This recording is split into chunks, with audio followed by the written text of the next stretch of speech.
Assalamualaikum warahmatullahi wabarakatuh. Perkenalkan, nama saya Dian Sari. Saya adalah CGP Angkatan 6 dari SMA Negeri 1 Bengkulu Selatan. Pada kesempatan kali ini, saya akan menampilkan aksi nyata modul 1.4 yaitu budaya positif. Fasilitator saya, Bapak Ratan, dan pengajar praktik saya adalah Ibu Herawati. Selamat menyaksikan. Sebelum melakukan pengimbasan, tentu saja saya melakukan rancangan untuk melakukan tindakan aksi nyata saya, yaitu melakukan diseminasi aksi nyata dengan rekan guru di sekolah saya. Adapun latar belakang dari kegiatan ini yaitu belakangan ini banyak sekali pelanggaran atau sikap-sikap murid yang bertentangan dengan nilai-nilai kebajikan universal. Setiap permasalahan biasanya akan diatasi oleh guru BK atau waka kesiswaan saja. Banyaknya guru yang seperti berkeluh kesah tanpa ada solusi juga mendorong saya untuk melakukan pengimbasan mengenai pengetahuan saya terhadap budaya positif kepada rekan guru lain. Adapun tujuan aksi nyata yaitu pertama menciptakan murid yang merdeka dan memahami budaya positif yang berupa nilai-nilai kebajikan universal. Selanjutnya, mengajak rekan-rekan guru di sekolah untuk membuat keyakinan kelas dan menggunakan segitiga restitusi dalam mendisiplinkan siswa. Adapun tolak ukur dari kegiatan ini yang pertama, terbentuknya keyakinan kelas tentang nilai-nilai yang harus ditaati oleh kelas bersama dengan wali kelas. Yang kedua, murid dapat menjalankan keyakinan kelas yang telah mereka sepakati bersama wali kelas. Adapun lini masa tindakan yaitu berupa langkah-langkah tindakan yang akan dilakukan. Pertama, saya menghadap kepala sekolah dan menjelaskan pentingnya budaya positif serta meminta izin beliau untuk mendiseminasikan budaya positif di sekolah. Kedua, saya melakukan diseminasi budaya positif dengan rekan guru di sekolah. Yang ketiga, berkoordinasi membuat keyakinan kelas dengan wali kelas. Dan yang keempat yaitu memantau, merefleksi, dan mengevaluasi keyakinan kelas yang telah dibuat. Berikut ini yaitu video tentang implementasi aksi nyata terjadi di SMA Negeri 1 Bengkulu Selatan pada hari Kamis, tanggal 3 November 2022. Ibu-ibu, Dewan Guru, staf TU, karyawan, keluarga besar SMA Negeri 1 Bengkulu Selatan. Izinkan saya berdiri di sini untuk menyampaikan susunan acara diseminasi calon guru penggerak SMA Negeri 1 Bengkulu Selatan yang mengambil tema implementasi budaya positif di sekolah. Baiklah, mari sama-sama kita buka acara ini dengan melafazkan lafaz basmalah. Bismillahirrahmanirrahim.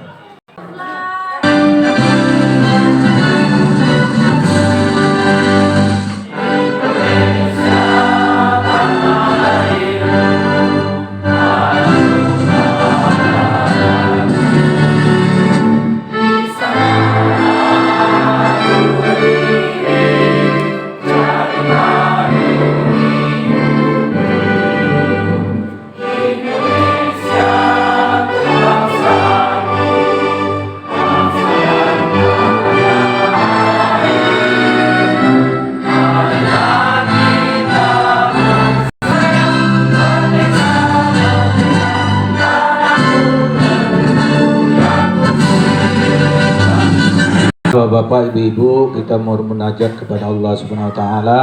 Bismillahirrahmanirrahim.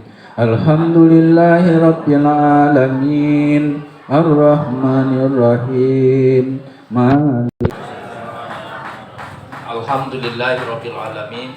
Wassalatu wassalamu ala ali asrafil anbiya mursalin wa ala alihi washabihi ajmain. Amma ba'd.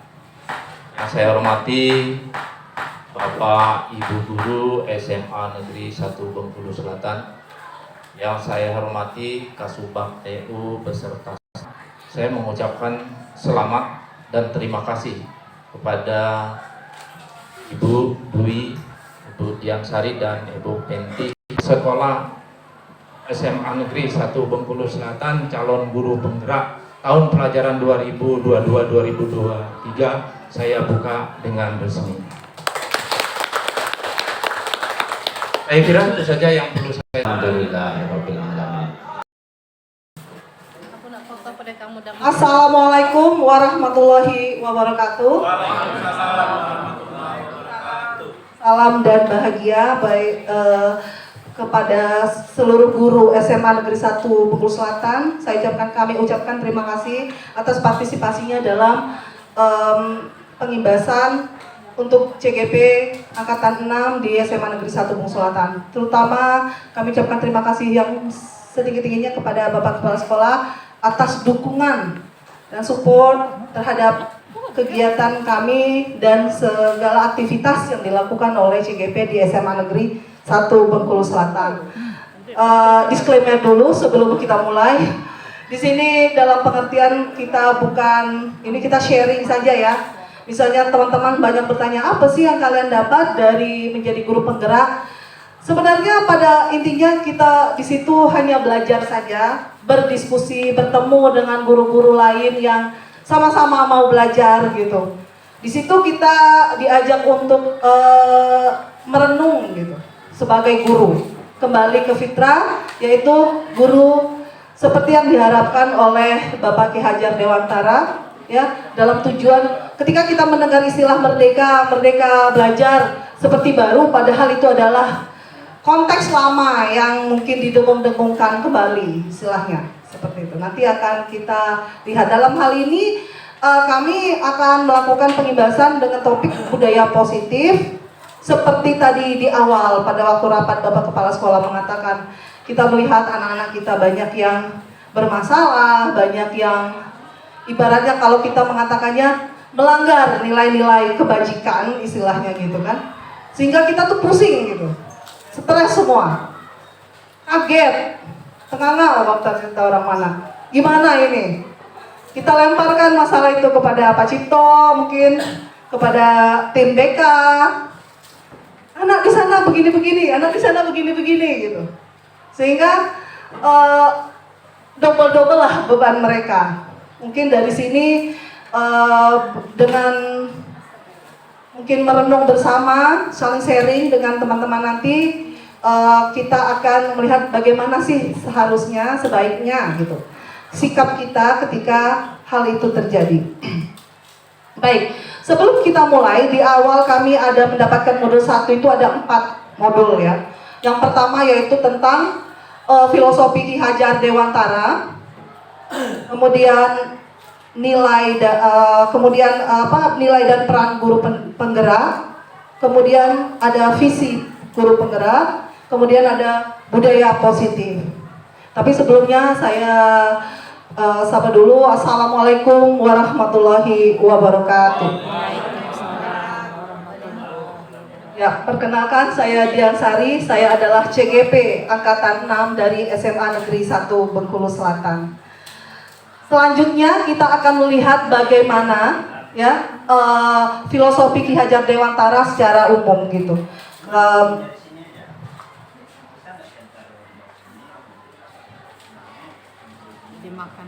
Yang pertama adalah kita tahu Bapak Ki Hajar Dewantara adalah Bapak Pendidikan. Menurut Ki Hajar Dewantara, kalau pendidikan itu adalah bertujuan untuk menuntun. Jadi kita tuh menuntun kodrat yang ada pada anak agar mereka dapat mencapai kebahagiaan setinggi-tingginya, baik sebagai manusia maupun sebagai anggota masyarakat. Jadi kita tuh gak usah khawatir dengan apapun, misalnya yang penting kita menuntun mereka. Kita yakin saja kalau mereka tuh ada kodratnya masing-masing yang akan mereka capai nanti ketika mereka terjun ke masyarakat seperti itu. Selanjutnya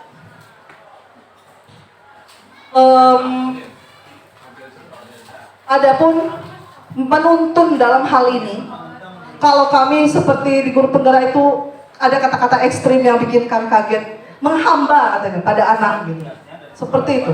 Di kata-kata menghamba itu kayak yang benar aja gitu, seperti itu. Tapi dalam pengertian kayak memang kita itu melakukan kegiatan semuanya harus berpusat pada anak, ya, untuk agar mereka tuh bahagia dan selamat gitu. Bahagia dalam prosesnya, selamat dalam mencapai tujuannya. Maksud dari menuntun adalah agar menuntun segala kekuatan kodrat yang ada pada anak agar mereka dapat mencapai keselamatan dan kebahagiaan yang setinggi-tingginya baik sebagai manusia maupun sebagai anggota masyarakat. Jadi tujuan pendidikan berdasarkan Ki Hajar Dewantara itu adalah siswa dan guru merdeka dalam belajar, berkolaborasi bersama untuk menggali dan mengembangkan potensi siswa, potensi yang ada pada diri anak, dan mengakomodasi karakteristik mereka, ya, untuk mewujudkan student yang well-being. Dalam hal ini adalah student yang bahagia tadi, pelajar yang bahagia, selamat, tahu gitu. Mereka itu siapa? Tahu dan bisa menentukan langkah-langkah mereka sendiri secara mandiri.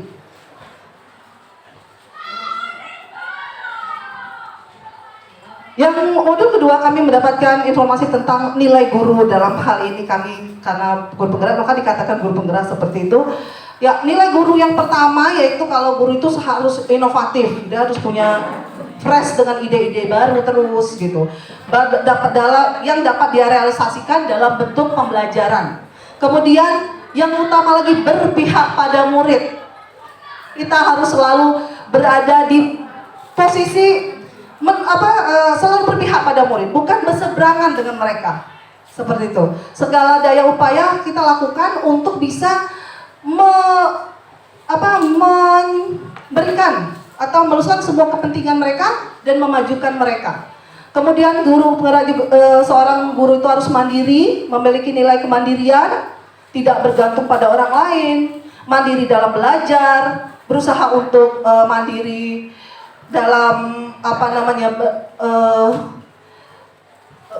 seperti misalnya kami kan melakukan kemandirian dengan cara ya belajar begitu, gimana mendaftar sendiri tanpa disuruh-suruh gitu. Nah, seperti itu seharusnya ya. Kemudian reflektif, yaitu saling merefleksi. Kita juga minta mungkin exposure dari teman yang lain, mungkin kita juga saling merefleksi, mungkin teman minta refleksi bagaimana sebaiknya berdiskusi seperti itu, dan tentu saja harus kolaboratif. Semua kegiatan yang ada berlangsung di dunia pendidikan, terutama di sekolah, tidak bisa terjadi sendiri. Kita harus berkolaborasi, saling sharing kalau ada masalah. Makanya nanti kayak akan ada namanya kayak komunitas praktisi yang akan kita bentuk untuk di sekolah kita, seperti itu. Dan juga seorang guru penggerak harus berperan menjadi pemimpin pembelajaran. Kita pemimpin pembelajaran itu bukan berarti jadi kepala sekolah atau jadi pengawas gitu, tapi juga pemimpin pembelajaran kita di dalam kelas, di depan anak-anak murid kita, menggerakkan komunitas praktisi dalam hal ini untuk wadah saling bersharing atau berdiskusi, menjadi coach bagi guru yang lain apabila mereka memerlukan, kemudian mendorong kolaborasi, kemudian juga mewujudkan kepemimpinan. Ini yang paling utama pada siswa. Bagaimana siswa itu timbul rasa percaya diri mereka untuk menjadi seseorang yang lebih baik gitu. Kasih kesempatan mereka untuk menjadi pemimpin bagi dirinya sendiri. Kemudian selanjutnya adalah visi guru penggerak. Pada waktu modul 3 kami mendapatkan materi tentang visi ya. Artinya kita sebagai guru itu kita punya visi sendiri. Kita masing-masing guru punya visi seperti itu. Kita membuat visi, oh saya ingin agar siswa SMA 1 nanti selain beriman dan bertakwa punya kemampuan aktif dalam belajar bahasa Inggris misalnya, seperti itu. Atau kreatif atau mandiri dalam belajar. Nah, itu adalah visi kita. Jadi untuk mewujudkan visi itu kita menggunakan metode namanya appreciative inquiry atau AII. Itu adalah sebuah paradigma, semuanya harus berangkat dari sisi positif. Jangan melihat negatif dulu.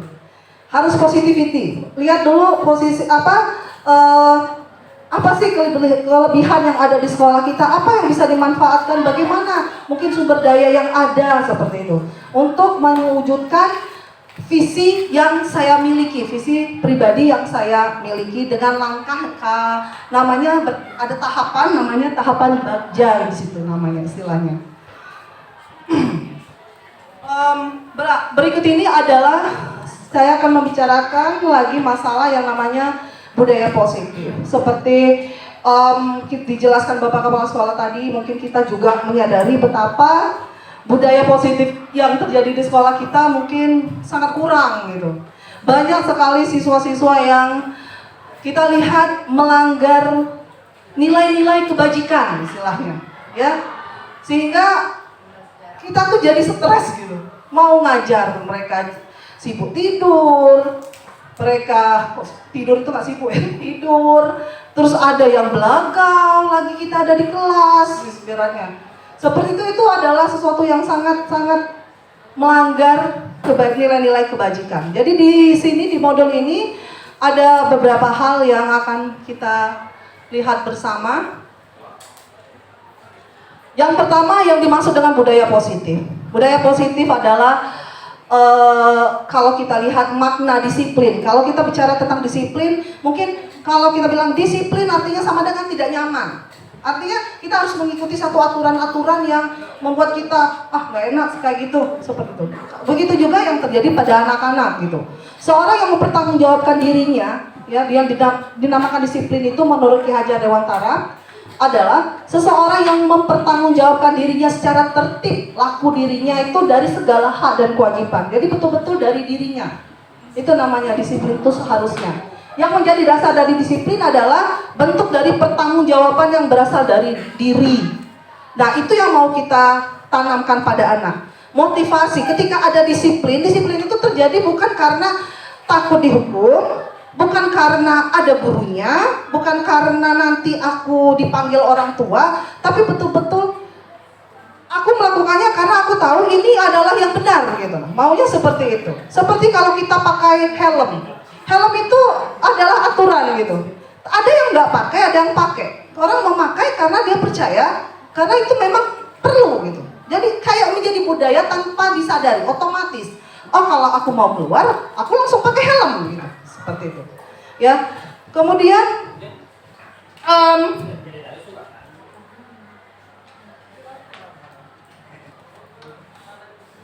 ini ada beberapa contoh dari nilai-nilai kebajikan dari berbagai institusi atau organisasi.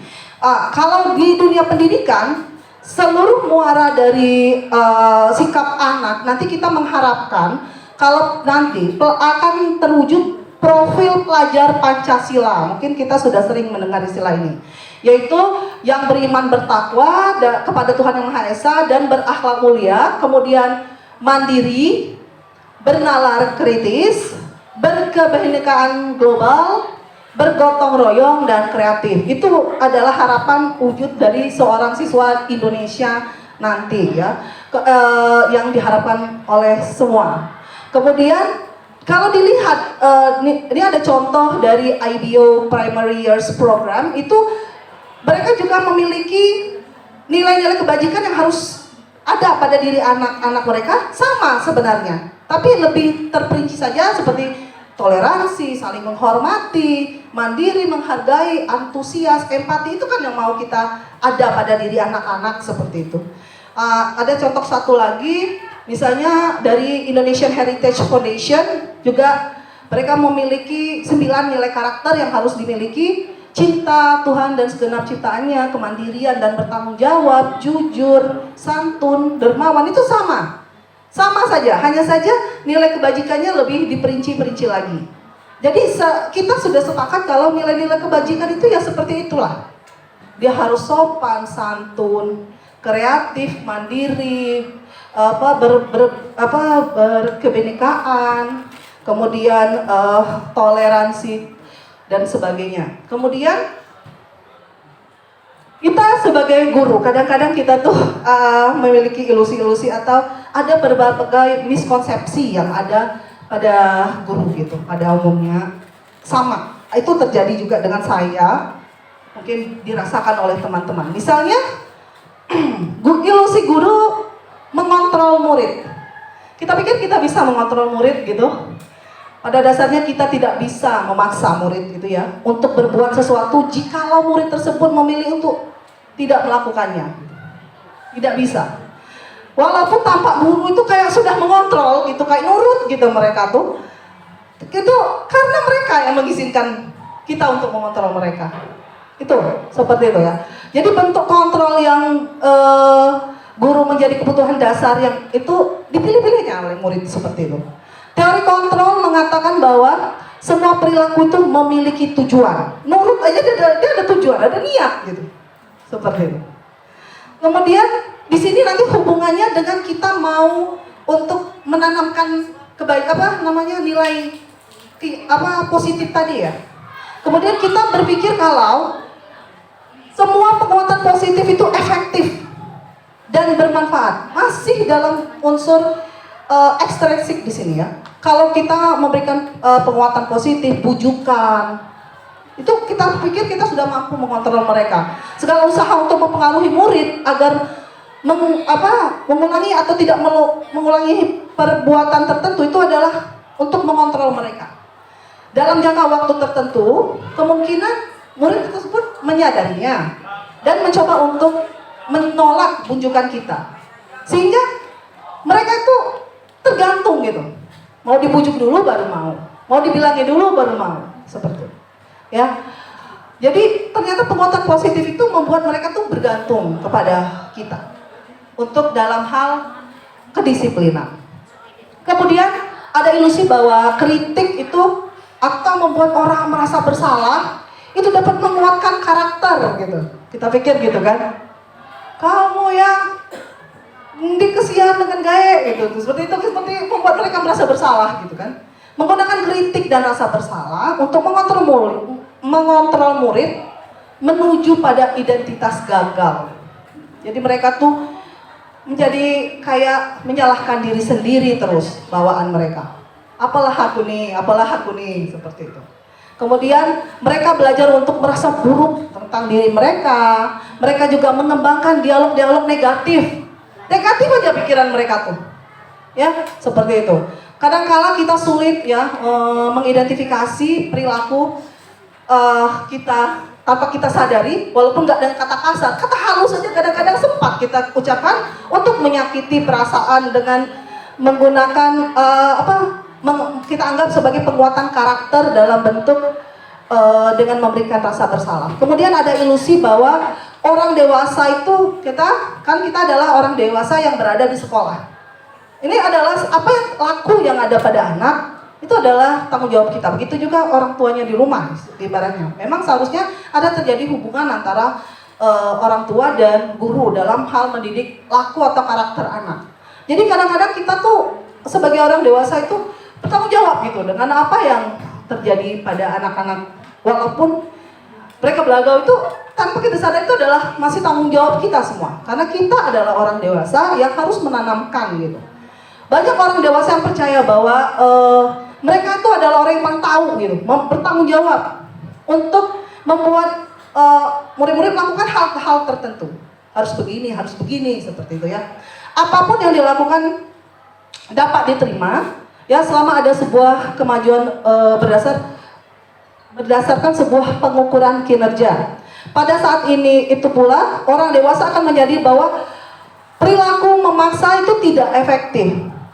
Seperti itu. Tidak akan efektif ya dalam jangka waktu panjang. Itu ada ibaratnya pengukurannya kalau materinya lebih dalam lama gitu.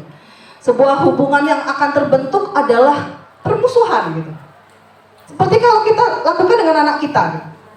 Cobalah kalau di rumah misalnya kita maksa anak, yang ada anak tuh memusuhi kita. Ya enggak? Nah, seperti itulah yang terjadi di sini.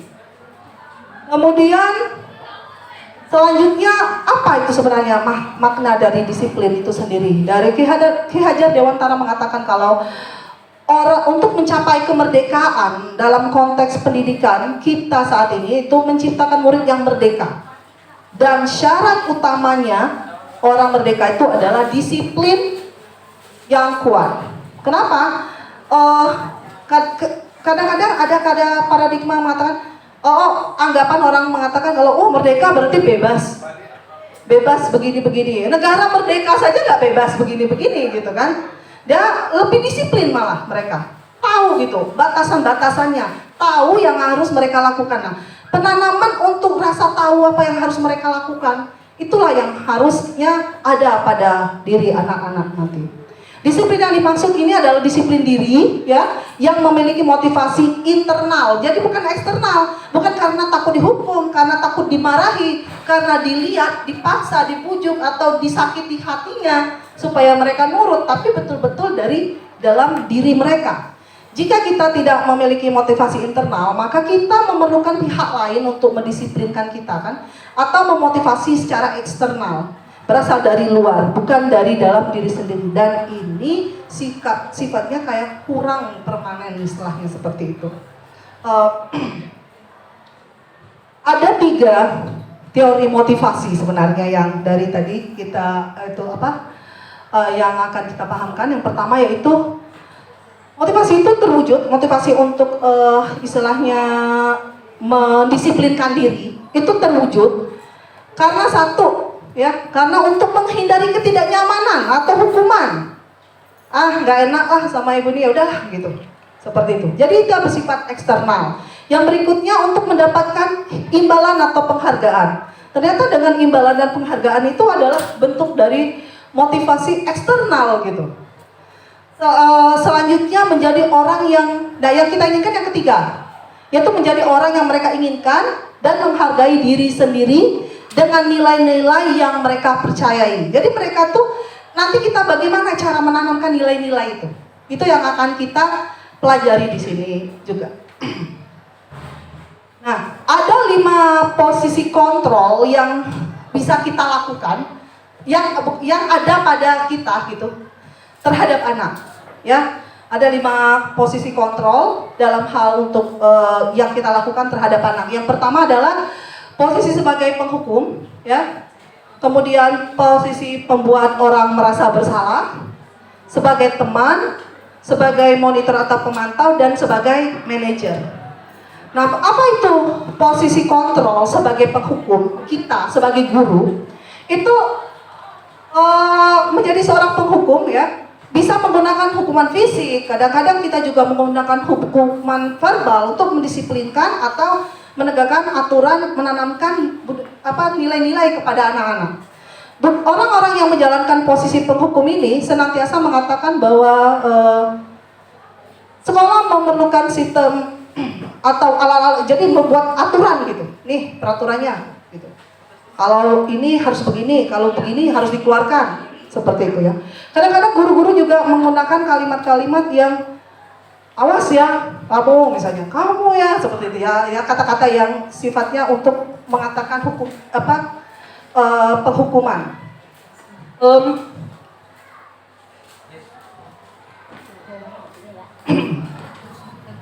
Dan di sini posisi penghukum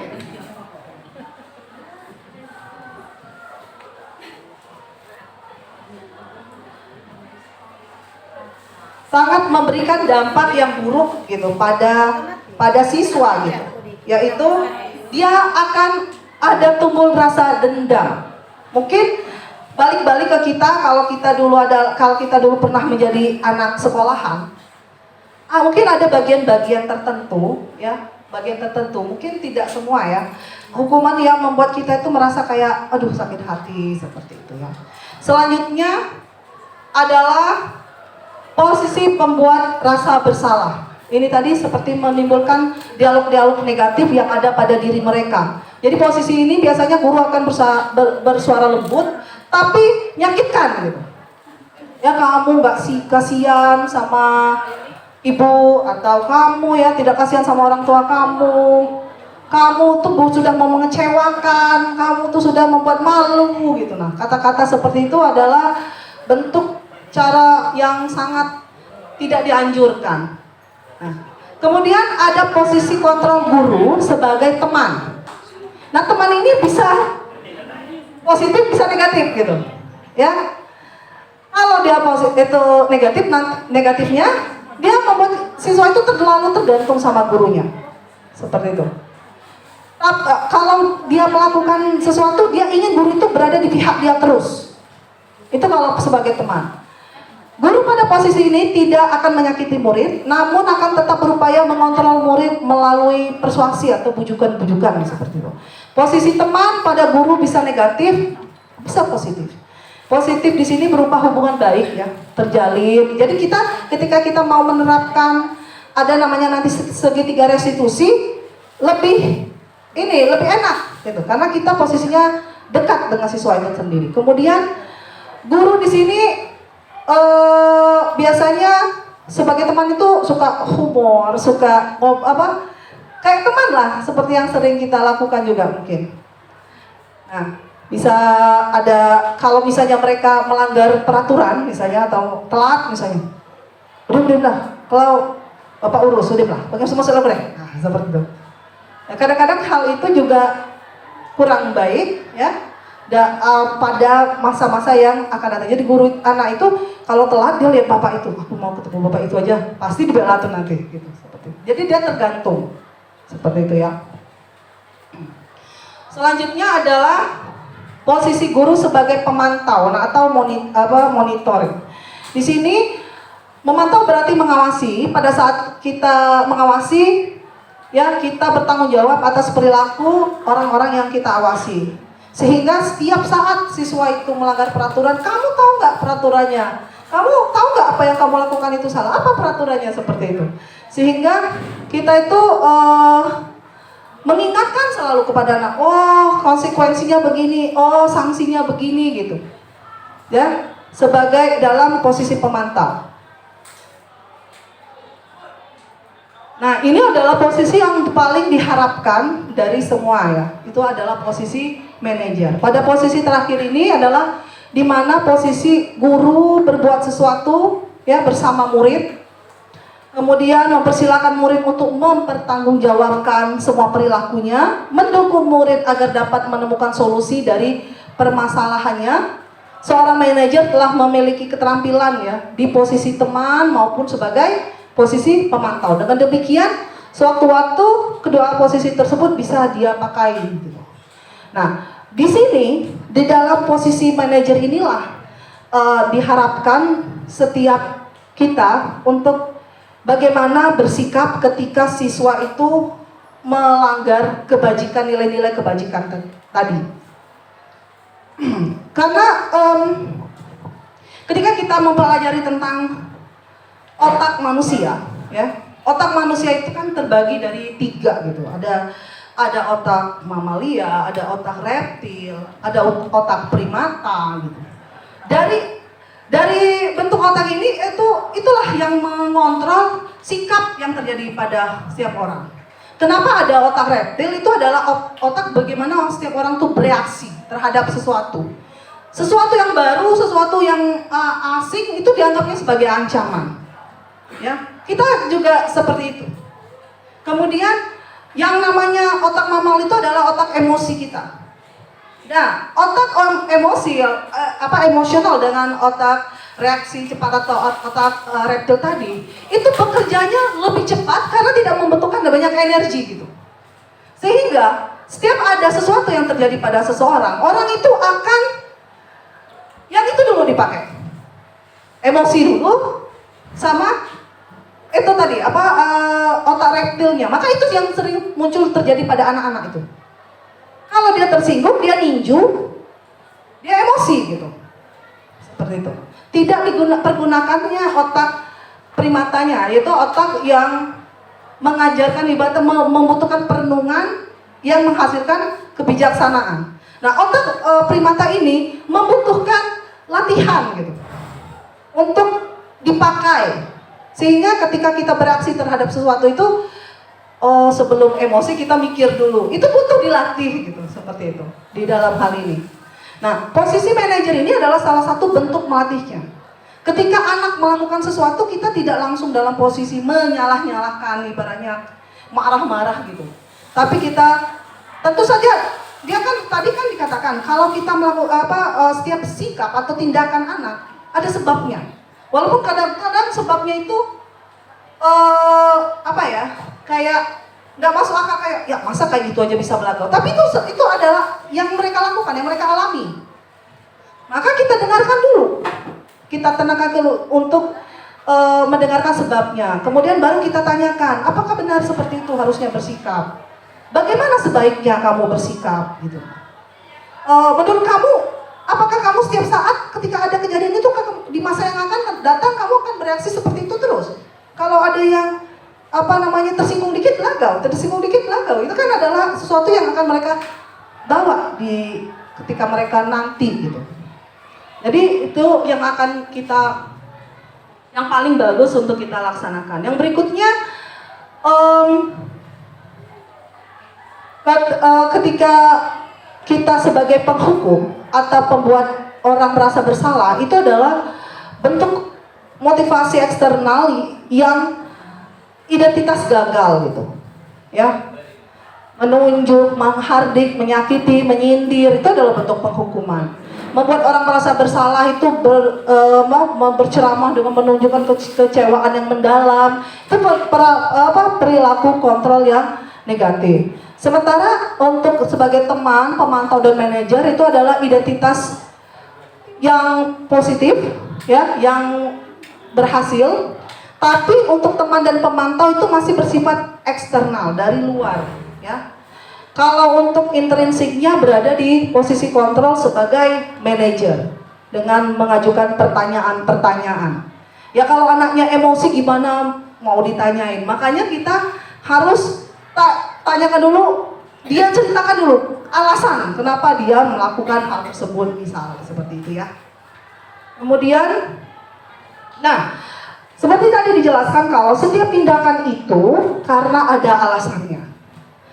Setiap kita manusia itu memiliki yang namanya kebutuhan dasar, ya.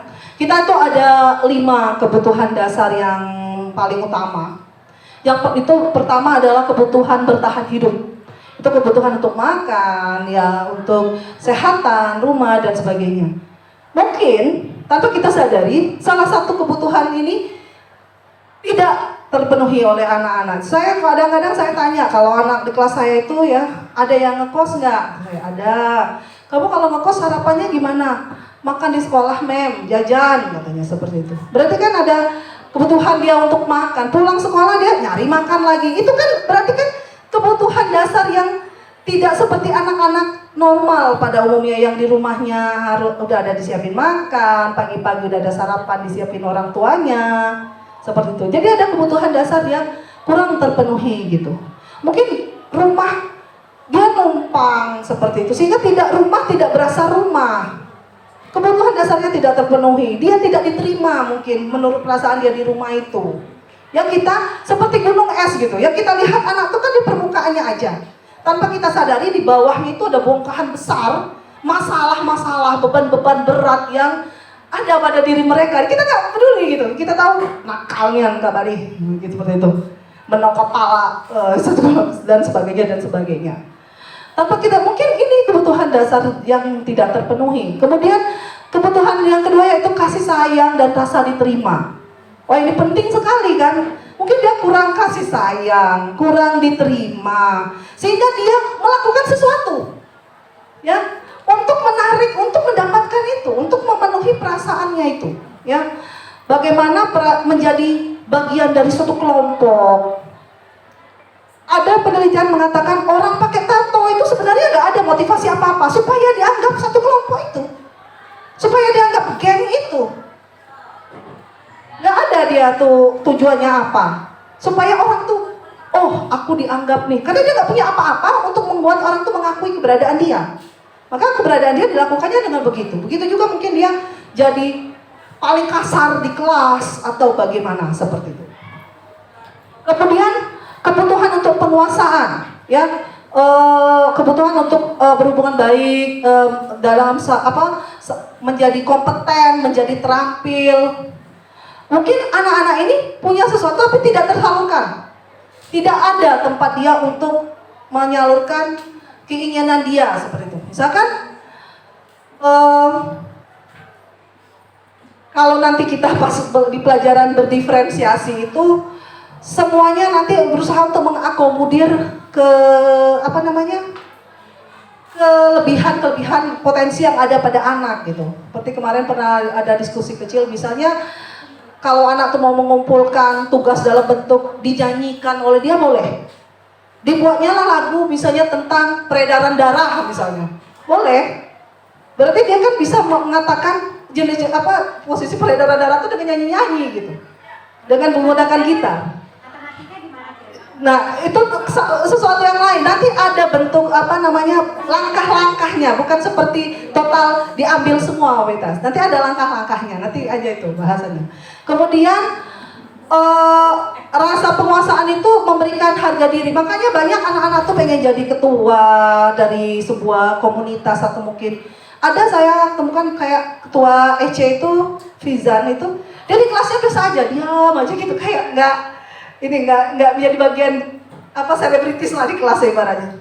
Tapi dia merasa sangat percaya diri ketika jadi ketua EC, karena di situ adalah komunitas dia, ya kawan-kawan tuh mengakui dia gitu. Itu anak-anak tuh pengen seperti itu, pengen berada di kelompok yang mengakui dan membuat dia tuh kayak memiliki apa kompeten gitu, merasa kompeten. Kemudian ada kebutuhan kebebasan, yaitu kebutuhan untuk kemandirian, memiliki pilihan. Jadi kita nggak boleh maksa-maksa begini. Mungkin selama ini mereka tuh nggak bisa, nggak berani, nggak punya kemampuan untuk memiliki kebutuhan dasar tersebut. Kemudian juga kebutuhan untuk merasa senang, ya, bagaimana mereka bersenang-senang bermain, misalnya kayak bagaimana mereka itu apa ya, merasa bahagia terhadap suatu. Tapi kalau di sekolah kok kayaknya nggak bahagia gitu, pas belajar tuh manut atau mungkin nggak senang gitu. Bagaimana seperti itu ya? Jadi ada perasaan-perasaan yang mungkin tanpa kita sadari, inilah yang berusaha mereka penuhi dengan berbagai cara. Kadang-kadang ya caranya ya seperti itu, negatif ya. Kadang-kadang juga ya bermacam-macam lah ya, seperti yang kasus yang terjadi di sekolah.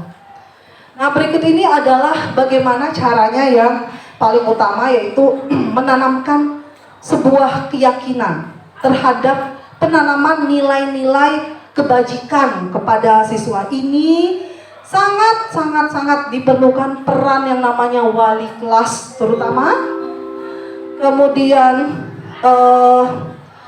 terutama wali kelas dan guru-guru. Jadi semuanya tidak harus oleh Ibu Repi atau Pak Cipto. Di sini saya kasih contoh.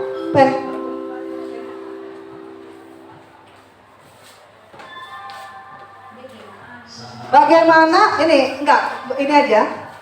Jadi keyakinan kelas ini harus kita lakukan sebelum kita mulai belajar, ibaratnya mungkin pas ajar. Jadi setiap ada aturan atau mungkin tata tertib, kita jangan cuma sekedar ditulis saja, tapi kita suruh anak mendiskusikan keyakinan apa yang harusnya ada, ya. Misalnya saya kemarin lakukan di 12 IPA 4. Kebetulan karena saya banyak sekali masuk di kelas itu, jadi nah kita coba yuk buat keyakinan kelas.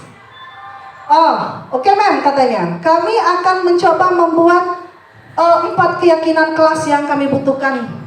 Misalnya di kelas kami akan menanamkan nilai religius. Terus nanti disuruh anak itu, emangnya nilai religius itu seperti apa? Tergambar seperti apa? Tidak boleh terlihat seperti apa? Di sini banyak anak-anak menulis, misalnya membiasakan berdoa sebelum belajar katanya. Kemudian katanya tidak berkata kotor. Nah, berarti memaki itu adalah bentuk religius bagi mereka. Atau mungkin tidak percaya syirik misalnya. Karena kalau pas ada kehilangan, kita tanyakan dengan dukun gitu, seperti itu. Jadi bentuk wujud religiusnya itu mereka itulah yang mendiskusikan. Dan mereka jadikan ini keyakinan kelas mereka, seperti itu. Ya, apa yang harus ditanamkan? Kemudian misalnya menghormati. Ada yang menghormati itu menghargai pendapat teman yang sedang berbeda pendapat dengan kita. Mungkin dia mengalami itu dan dia merasa tidak dihormati, seperti itu. Atau menghargai pendapat orang dan tidak memotong berbicara. Mungkin pada waktu itu dia ketika berbicara ada teman memotong, dia akan merasa tidak dihormati. Nah, mereka itulah yang menuliskan sehingga mereka tuh yakin dan itu tertanam. Diskusikan dengan mereka aturan itu. Misalnya kalau kita mau mengatakan kami membutuhkan nilai keyakinan kebersihan. Oh, kalau gitu agar kebersihan terjaga, ya tidak membuang sampah di laci katanya. Itu kan sesuatu yang mereka lakukan. Sehingga ketika terjadi sesuatu, kabarilah melanggar nilai-nilai kebajikan, nilai keyakinan kelas, bagian kebersihan ibadah, boleh kita. Sampai kita boleh mengingatkan. Jadi ketika kita mengingatkan, ketika nilai itu dilanggar, apa keyakinan yang telah kamu langgar? Dia sendiri yang akan mengingat. Oh, keyakinan yang telah saya langgar adalah keyakinan tentang kebersihan kelas katanya. Jadi kalau kita misalnya kita mau menerapkan aturan tidak boleh memakai tidak boleh membawa HP. Kita harus diskusikan dengan mereka supaya mereka itu membawa HP-nya tahu alasannya kenapa tidak boleh. Mereka ngerti gitu. Kalau sekarang ini mereka tuh musuh sekitar. Dia mengatakan nih, guru-guru nih ya, sirik aja tidak bisa melihat orang senang dan sebagainya. Kita harus diskusikan. Nah, kenapa HP dibawa ke sekolah itu tidak baik? Coba kamu jelaskan. Apa saja yang terjadi? Apa saja sikap yang muncul seperti itu? Ya, itu adalah contoh keyakinan kelas. Nah, untuk melakukan ini dibutuhkanlah namanya yang segitiga restitusi, ya, yaitu untuk bagaimana memperbaiki kesalahan itu betul-betul dari diri. Ya, ada 3 dari segitiga restitusi itu, yaitu mulai dari menstabilkan identitas. Orang yang mungkin lagi marah-marah mau dinasehati itu nggak masuk. Kita mau ngomongin kamu ya ini nggak akan didengar. Yang mereka tahu tuh aku nih ini salah gitu.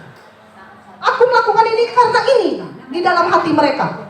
Ya, itu kita stabilkan dulu identitasnya. Kemudian kedua yaitu validasi tindakan yang salah. Baru kita suruh mereka, apa sih salah kamu tuh? Coba tanyakan, biar mereka sebutkan. Salah kamu apa? Gitu. Kemudian yang berikutnya adalah menanyakan keyakinan. Karena kita sudah mendiskusikan sebelumnya keyakinan-keyakinan yang harus mereka miliki. Tanyakan, keyakinan mana yang sudah kamu langgar? Coba kamu ingat-ingat lagi. Gitu. Kita sudah membuat keyakinan kelas. Coba tanyakan pada diri kamu, keyakinan mana yang sudah kamu langgar. Itu yang kita lakukan, bukan langsung. Karena apa? Percuma saja kalau kita mau ini. Cuman kita tahu dia itu nurut tanpa terjadi perubahan. Gitu. Nanti ulang lagi. Jadi berulang. Nah, itu adalah jadi ketika ada terjadi suatu permasalahan terhadap siswa, itu jangan kita berpikir untuk berusaha untuk lempar saja Pak Cipto, punya pala anak ini nakal begini-begini, atau Ibu Revi ya, guru PP segala macam. Kita dulu yang harus menghadapinya, berdiskusi bersama-sama dengan mereka, terus sama-sama menanamkan keyakinan itu sebagai kelas kita. Jadi dari kelas-kelas itu tadi, satu sekolah ini tumbuh yang namanya budaya positif seperti itu. Maunya seperti itu. Ya. Saya rasa demikian saja cukup paparan dari saya, untuk dilanjutkan kemudian dengan Ibu Dwi. Terima kasih atas perhatiannya. Assalamualaikum warahmatullahi wabarakatuh.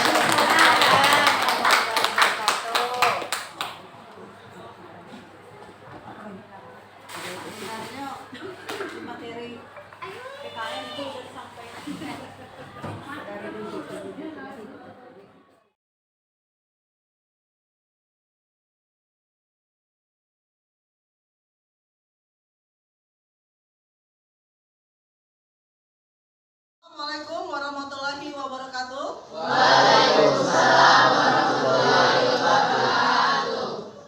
Jadi anak-anak, hari ini saya mengajak kalian untuk membuat sesuatu hal yang mungkin baru bagi kalian, yaitu saya mau mengajak kalian untuk membuat yang namanya keyakinan kelas. Ya, keyakinan kelas itu adalah bagaimana kita menanamkan satu hal yang positif atau budaya positif di dalam diri kita masing-masing. Nanti aturannya kalian yang membuat, keyakinannya juga kalian yang menentukan. Oke? Bagaimana, setuju? Setuju. Untuk nempel ini,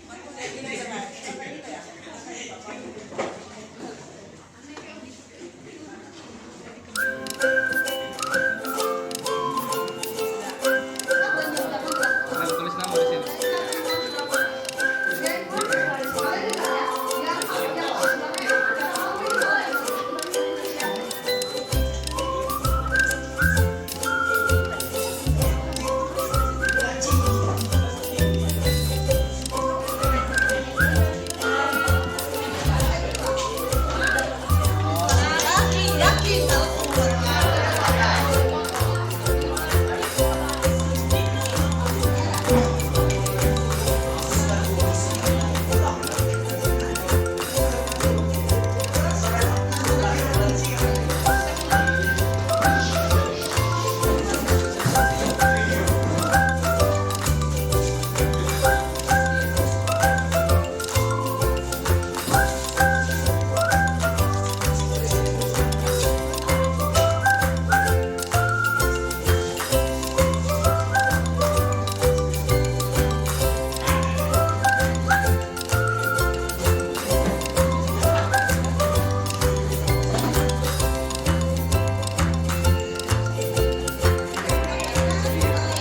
harus menghormati dan menghargai privasi.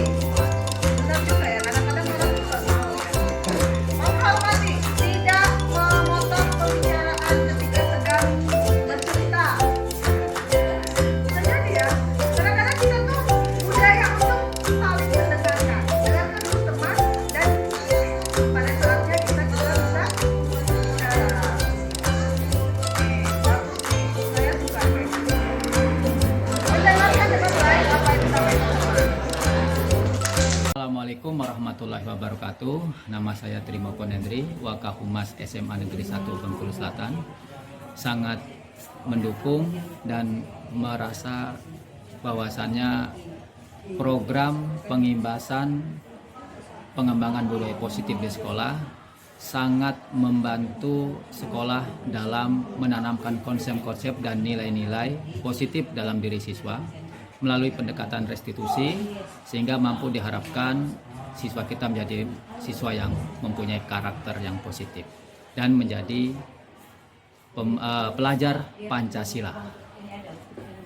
Baik, untuk sebagai calon guru penggerak, menurut saya apalagi di SMA Negeri 1 Bengkulu Selatan ini rencana akan melaksanakan kurikulum Merdeka untuk tahun yang akan datang. Tentu ini saya mengharapkan kepada mereka tiga orang guru ini untuk bersama-sama dengan guru yang belum sebagai calon guru penggerak harus memberikan motivasi untuk kedepannya supaya pembelajaran di SMA Negeri 1 Bengkulu Selatan ini akan lebih meningkat, akan lebih baik untuk masa-masa yang akan datang. Saya kira itu yang perlu saya sampaikan. Terima kasih. Assalamualaikum warahmatullahi wabarakatuh.